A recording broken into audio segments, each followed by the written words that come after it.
I thank you for joining me.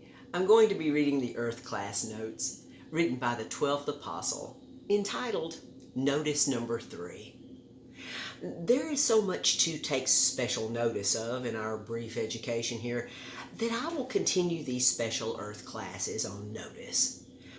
Now I will prove how to use the greatest power there is of love and the many principles of truth that you understand, know, and believe.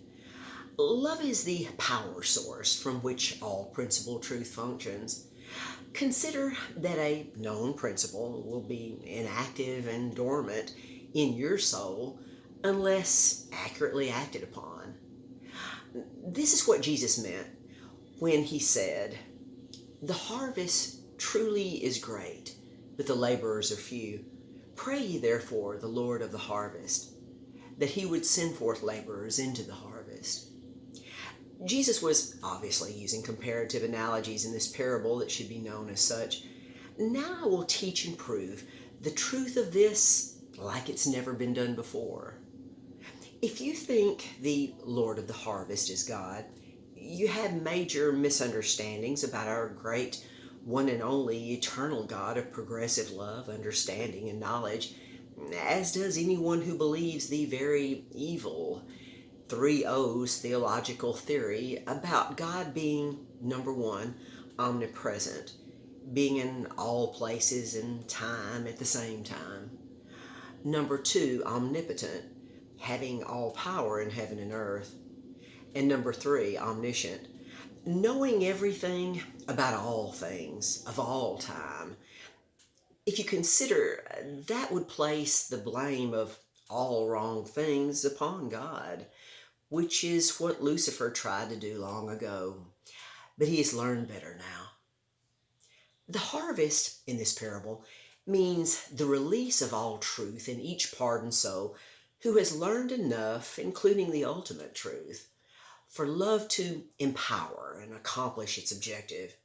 The Lord of the harvest is not God, but our freedom of choice to make this happen and act upon the truth that has just been released from its dormant state in the soul. And the soul is the field. Now you understand the liberating truth of this beautiful parable that Jesus taught. The temporal healings of some who came to Jesus for help, and even raising a friend from the dead, were examples of this, motivated by love. If the Lord of the harvest was God, and the reapers were angels, as most well-meaning preachers and teachers teach, that would mean that all humans who have died would have to wait until the harvest time to be resurrected at the end of the age, as most people believe.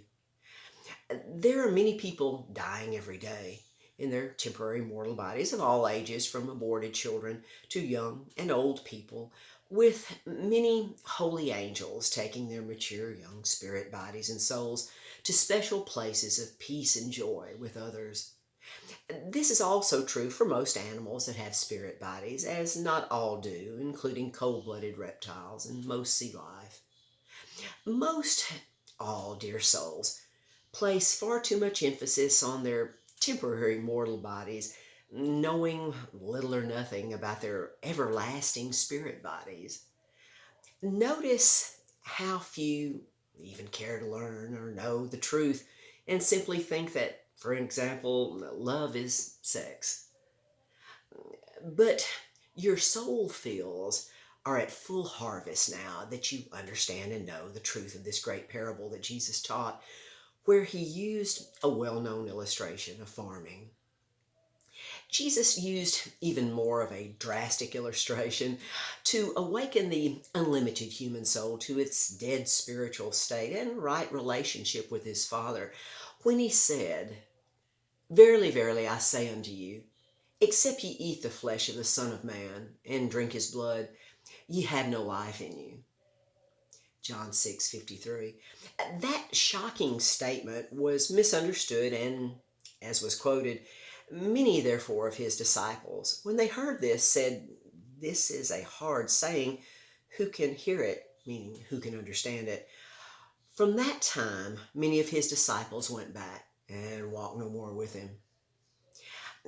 Obviously, Jesus did not intend for that statement to be taken literally, no more than he did with the pleasant parable of harvesting the fields, all motivated by the greatest power there is, love. Until next time.